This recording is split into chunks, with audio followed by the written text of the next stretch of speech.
আসসালামু আলাইকুম, স্বাগতম নিউজ 71 সংবাদে। আমি মোহাম্মদ সাদিকুর রহমান। আজকের সব আন্তর্জাতিক খবর নিয়ে হাজির হয়েছি। শুরুতেই জানিয়ে দিব সংবাদ শিরোনাম, তারপর বিস্তারিত।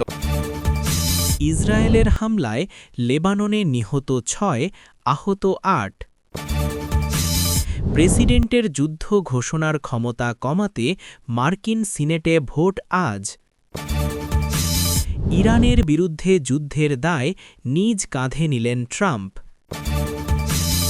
ইরানে হামলায় ঘাঁটি ব্যবহার করতে না দেওয়ায় স্পেনের সঙ্গে বাণিজ্য বন্ধের ঘোষণা ট্রাম্পের। ইরানি হামলা প্রতিহত করতে প্রস্তুত সৌদি আরব।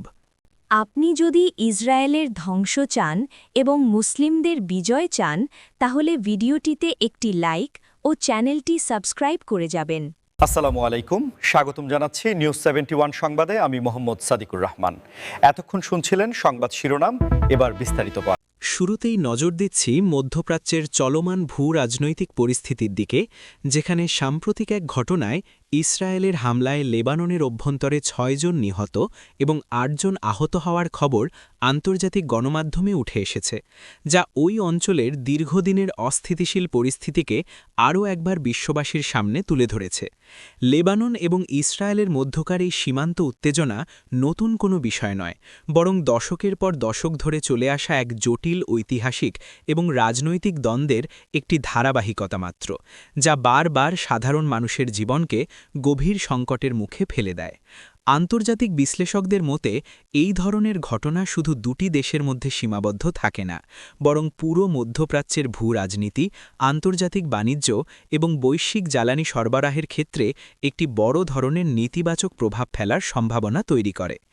জাতিসংঘসহ বিশ্বের একাধিক মানবাধিকার সংস্থা এবং আন্তর্জাতিক সম্প্রদায় বারবার এই অঞ্চলে শান্তি প্রতিষ্ঠার জন্য আহ্বান জানিয়ে আসছে, কারণ এই ধরনের সংঘাতে সবচেয়ে বেশি ক্ষতিগ্রস্ত হয় নিরীহ সাধারণ মানুষ, যাদের দৈনন্দিন জীবন, শিক্ষা, স্বাস্থ্য এবং অর্থনীতি পুরোপুরি ধ্বংসের দ্বারপ্রান্তে চলে যায়।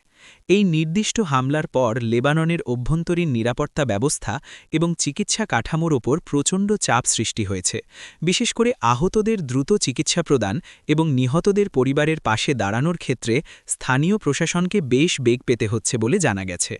আমরা যদি পেছনের দিকে তাকাই, তবে দেখতে পাব যে মধ্যপ্রাচ্যের এই অংশটিতে যখনই কোনো সামরিক বা রাজনৈতিক অস্থিরতা দেখা দেয়, তখন বিশ্ববাজারে তেলের দাম থেকে শুরু করে আন্তর্জাতিক শেয়ার বাজার পর্যন্ত সব কিছুতেই এর একটি তাৎক্ষণিক প্রতিক্রিয়া লক্ষ্য করা যায়, যা মূলত বৈশ্বিক অর্থনীতির একটি অত্যন্ত সংবেদনশীল দিক। বর্তমান বিশ্ব পরিস্থিতিতে যেখানে অর্থনীতি পুনরুদ্ধারের একটি বড় চ্যালেঞ্জ সব দেশের সামনেই রয়েছে, সেখানে এ ধরনের আঞ্চলিক সংঘাত সেই উন্নয়ন প্রক্রিয়াকে দারুণভাবে বাধাগ্রস্ত করতে পারে বলে অর্থনীতিবিদরা মনে করছেন। আপনারা যারা নিয়মিত আন্তর্জাতিক খবরের খোঁজ খবর রাখেন, তারা নিশ্চয়ই জানেন যে একটি দেশের ভেতরে এ ধরনের অস্থিরতা তৈরি হলে তার প্রভাব পার্শ্ববর্তী দেশগুলোতেও পড়ে এবং এর ফলে একটি রিফিউজি বা উদ্বাস্তু সংকটেরও সৃষ্টি হতে পারে, যা সামাল দেওয়া আন্তর্জাতিক সম্প্রদায়ের জন্য একটি বড় চ্যালেঞ্জ হয়ে দাঁড়ায়। এবার চলে যাচ্ছি মার্কিন যুক্তরাষ্ট্রের অভ্যন্তরীণ রাজনীতির একটি অত্যন্ত গুরুত্বপূর্ণ এবং ঐতিহাসিক খবরের দিকে, যেখানে মার্কিন প্রেসিডেন্টের যুদ্ধ ঘোষণার ক্ষমতা কমানোর লক্ষ্যে আজ সিনেটে একটি অত্যন্ত গুরুত্বপূর্ণ ভোটাভুটি অনুষ্ঠিত হতে যাচ্ছে। মার্কিন যুক্তরাষ্ট্রের সংবিধান এবং আইন অনুযায়ী দেশের সশস্ত্র বাহিনীর সর্বাধিনায়ক হলেন প্রেসিডেন্ট, কিন্তু যুদ্ধ ঘোষণার চূড়ান্ত ক্ষমতা কংগ্রেসে ন্যস্ত থাকলেও ১৯৭৩ সালের ওয়ার পাওয়ার্স রেজলিউশন বা যুদ্ধ ক্ষমতা আইন অনুযায়ী প্রেসিডেন্ট কিছু নির্দিষ্ট পরিস্থিতিতে কংগ্রেসের পূর্বানুমোদন ছাড়াই সামরিক পদক্ষেপ গ্রহণ করতে পারেন, যা নিয়ে দীর্ঘদিন ধরেই মার্কিন রাজনীতিতে ব্যাপক বিতর্ক চলে আসছে। বর্তমান বিশ্ব পরিস্থিতিতে, বিশেষ করে মধ্যপ্রাচ্য এবং অন্যান্য সংবেদনশীল অঞ্চলে মার্কিন যুক্তরাষ্ট্রের সামরিক উপস্থিতির প্রেক্ষাপটে সিনেটের অনেক সদস্যই মনে করছেন যে একজন একক ব্যক্তির হাতে, তিনি প্রেসিডেন্ট হলেও যুদ্ধ শুরুর মতো এত বড় একটি সিদ্ধান্ত নেওয়ার ক্ষমতা থাকাটা গণতান্ত্রিক মূল্যবোধ এবং ক্ষমতার ভারসাম্য বা চেকস অ্যান্ড ব্যালেন্স নীতির পরিপন্থী হতে পারে। এই ভোটাভুটির মূল উদ্দেশ্য হল এমন একটি আইনি কাঠামো তৈরি করা, যাতে ভবিষ্যতে যে কোনো মার্কিন প্রেসিডেন্টকে অন্য কোনো দেশের বিরুদ্ধে সামরিক অভিযান বা যুদ্ধ শুরু করার আগে অবশ্যই কংগ্রেসের সুস্পষ্ট অনুমোদন নিতে হয়, যা মূলত জনগণের নির্বাচিত প্রতিনিধিদের মতামতের প্রতিফলন ঘটাবে। রাজনৈতিক বিশ্লেষকরা মনে করছেন এই বিলটি যদি সিনেটে পাশ হয়ে যায় তবে তা মার্কিন যুক্তরাষ্ট্রের পররাষ্ট্রনীতি এবং সামরিক কৌশলে একটি যুগান্তকারী পরিবর্তন নিয়ে আসবে, কারণ এর ফলে হঠকারী বা একক সিদ্ধান্তে কোনো দেশে সামরিক হস্তক্ষেপের সম্ভাবনা অনেকটাই কমে যাবে। ডেমোক্র্যাট এবং রিপাবলিকান উভয় দলের অনেক আইন প্রণেতাই এই বিষয়ে একমত যে যুদ্ধ শুধু কোনো দেশের সামরিক বাহিনীর বিষয় নয়, বরং এর সাথে জড়িয়ে থাকে দেশের অর্থনীতি, সাধারণ মানুষের ট্যাক্সের টাকা এবং অসংখ্য তরুণের জীবন। তাই এত বড় একটি সিদ্ধান্ত শুধু হোয়াইট হাউসের ওভাল অফিস থেকে নেওয়া উচিত নয়।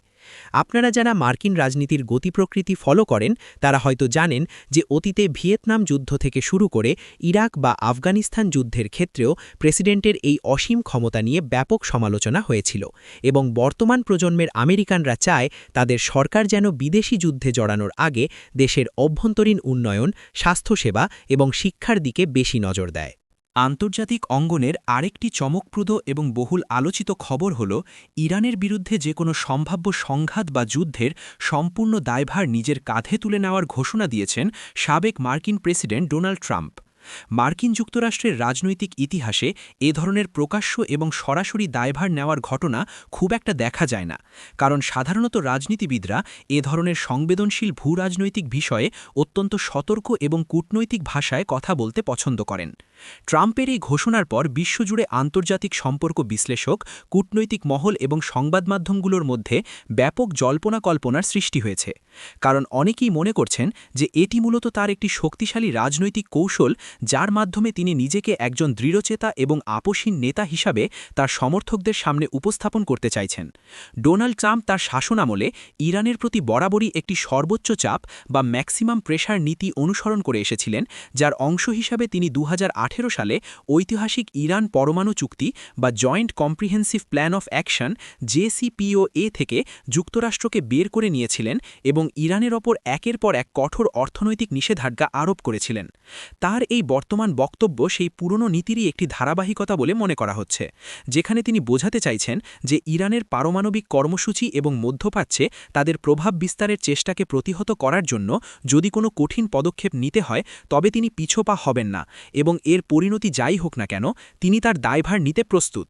তবে এ ধরনের আক্রমণাত্মক বক্তব্য আন্তর্জাতিক কূটনৈতিক ক্ষেত্রে কতটা ফলপ্রসূ হবে তা নিয়ে যথেষ্ট সন্দেহ রয়েছে, কারণ ইউরোপীয় ইউনিয়নভুক্ত দেশগুলো এবং মার্কিন যুক্তরাষ্ট্রের অন্যান্য মিত্ররা সাধারণত সামরিক সংঘাতের চেয়ে কূটনৈতিক সংলাপ এবং শান্তি আলোচনার মাধ্যমেই যে কোনো আন্তর্জাতিক সংকটের সমাধান করতে বেশি স্বাচ্ছন্দ্য বোধ করে। এই ঘোষণার ফলে বৈশ্বিক তেলের বাজার, আন্তর্জাতিক শেয়ার বাজার এবং মধ্যপ্রাচ্যের বিনিয়োগ খাতেও একটি অস্থিরতা তৈরি হতে পারে, কারণ বিনিয়োগকারীরা সবসময়ই যুদ্ধ বা সংঘাতের আভাস পেলে তাদের মূলধন নিরাপদ স্থানে সরিয়ে নেওয়ার চেষ্টা করেন, যা বিশ্ব অর্থনীতিতে একটি নেতিবাচক প্রভাব ফেলে। ট্রাম্পের এই বক্তব্যের পর ইরানের পক্ষ থেকে এখনও কোনো সরাসরি কড়া প্রতিক্রিয়া না এলেও ধারণা করা হচ্ছে যে ইরানও তাদের সামরিক প্রস্তুতি এবং আঞ্চলিক মিত্রদের সাথে যোগাযোগ বৃদ্ধি করবে, যা পারস্য উপসাগরীয় অঞ্চলে একটি নতুন করে অস্ত্র প্রতিযোগিতা বা স্নায়ুযুদ্ধের জন্ম দিতে পারে। এই উত্তেজনাকর পরিস্থিতির মধ্যেই একটি অত্যন্ত চাঞ্চল্যকর এবং অর্থনৈতিকভাবে তাৎপর্যপূর্ণ খবর হল ইরানের সম্ভাব্য হামলায় নিজেদের সামরিক ঘাঁটি ব্যবহার করতে না দেওয়ার কারণে ইউরোপের অন্যতম গুরুত্বপূর্ণ দেশ স্পেনের সঙ্গে সমস্ত বাণিজ্য বন্ধ করে দেওয়ার হুমকি বা ঘোষণা দিয়েছেন ডোনাল্ড ট্রাম্প। এই ঘটনাটি আন্তর্জাতিক সম্পর্ক এবং কূটনীতিতে একটি নতুন মাত্রা যোগ করেছে, যেখানে দেখা যাচ্ছে যে সামরিক বা ভূরাজনৈতিক স্বার্থ হাসিলের জন্য কিভাবে আন্তর্জাতিক বাণিজ্যকে একটি হাতিয়ার বা অস্ত্র হিসেবে ব্যবহার করা হচ্ছে। মার্কিন যুক্তরাষ্ট্র এবং স্পেনের মধ্যে দীর্ঘদিনের সামরিক জোট এবং ন্যাটোর সদস্য হিসেবে একটি কৌশলগত সম্পর্ক রয়েছে, যার অধীনে স্পেনের রোটা নেভাল বেস সহ বেশ কয়েকটি ঘাঁটিতে মার্কিন সামরিক বাহিনীর উপস্থিতি রয়েছে, যা মূলত ইউরোপ এবং মধ্যপ্রাচ্যে মার্কিন অপারেশন পরিচালনার জন্য অত্যন্ত গুরুত্বপূর্ণ। কিন্তু স্পেন একটি স্বাধীন এবং সার্বভৌম রাষ্ট্র হিসেবে যখন সিদ্ধান্ত নেয় যে তারা তাদের মাটি ব্যবহার করে ইরানের মতো একটি দেশের বিরুদ্ধে কোনো আগ্রাসী সামরিক অভিযানে অংশ নিতে বা সাহায্য করতে দেবে না, তখন তা মূলত তাদের নিজস্ব জাতীয় নিরাপত্তা এবং কূটনৈতিক নিরপেক্ষতা বজায় রাখার একটি স্বাভাবিক প্রচেষ্টা মাত্র। কিন্তু ট্রাম্পের মতো একজন নেতার কাছ থেকে যখন এর পাল্টা ব্যবস্থা হিসেবে সরাসরি দ্বিপাক্ষিক বাণিজ্য বন্ধের মতো একটি চরম পদক্ষেপের কথা আসে, তখন তা পুরো ইউরোপীয় ইউনিয়ন এবং বৈশ্বিক বাণিজ্য সংস্থার নীতিমালার ওপর একটি বড় আঘাত হিসেবে বিবেচিত হয়। স্পেন এবং যুক্তরাষ্ট্রের মধ্যে প্রতি বছর বিলিয়ন বিলিয়ন ডলারের বাণিজ্য হয়, যার মধ্যে রয়েছে কৃষিজাত পণ্য, অটোমোবাইল, প্রযুক্তি এবং ভারী যন্ত্রপাতি। তাই হঠাৎ করে এই বাণিজ্য বন্ধ হয়ে গেলে তা স্পেনের অর্থনীতির পাশাপাশি যুক্তরাষ্ট্রের অভ্যন্তরীণ বাজারের ওইসব পণ্যের দাম এবং সরবরাহ চেইনের ওপরও মারাত্মক নেতিবাচক প্রভাব ফেলবে। অর্থনীতিবিদরা সতর্ক করে দিয়েছেন যে এই ধরনের বাণিজ্য যুদ্ধ শুধু দুটি দেশের মধ্যেই সীমাবদ্ধ থাকে না, বরং এর ঢেউ পুরো ইউরোপীয় ইউনিয়নের অর্থনীতিতে আছড়ে পড়ে। কারণ ইউরোপীয় ইউনিয়ন একটি একক বাজার হিসেবে কাজ করে এবং স্পেনের ওপর কোনো অর্থনৈতিক আঘাত এলে তা পুরো ইইউ এর অর্থনীতিকে অস্থিতিশীল করে তুলতে পারে।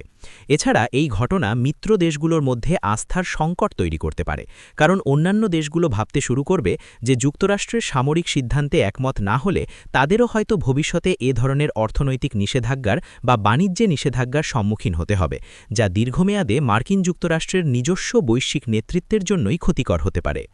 এদিকে মধ্যপ্রাচ্যের ভূরাজনীতিতে অন্যতম প্রধান প্রভাব বিস্তারকারী দেশ এবং বিশ্বের শীর্ষ তেল রপ্তানিকারক রাষ্ট্র সৌদি আরব স্পষ্ট জানিয়ে দিয়েছে যে তারা নিজেদের ভৌগোলিক অখণ্ডতা এবং জাতীয় নিরাপত্তা রক্ষার্থে যে কোনো ইরানি হামলা প্রতিহত করার জন্য সম্পূর্ণ প্রস্তুত রয়েছে।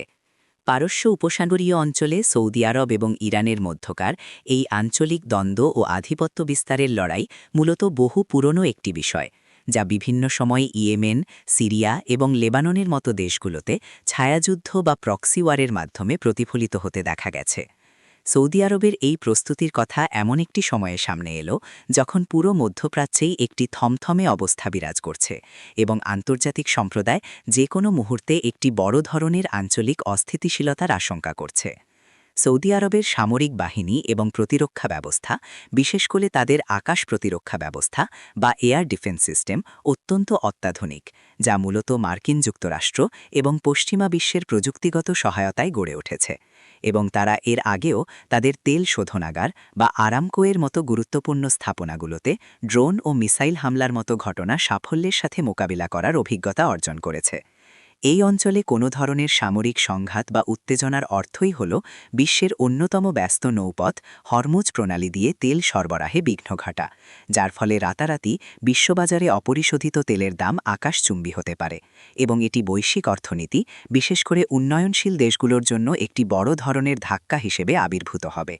সৌদি আরবের বর্তমান নেতৃত্ব, বিশেষ করে ক্রাউন প্রিন্স মোহাম্মদ বিন সালমান, তার ভিশন 2030 এর মাধ্যমে দেশকে যখন তেলের উপর নির্ভরশীলতা কমিয়ে একটি আধুনিক, পর্যটন বান্ধব এবং প্রযুক্তি নির্ভর অর্থনীতি হিসেবে গড়ে তোলার চেষ্টা করছেন, ঠিক সেই মুহূর্তে যে কোনো ধরনের যুদ্ধ তাদের এই দীর্ঘমেয়াদী অর্থনৈতিক লক্ষ্যমাত্রাকে মারাত্মকভাবে ব্যাহত করতে পারে বলে বিশ্লেষকরা মনে করেন।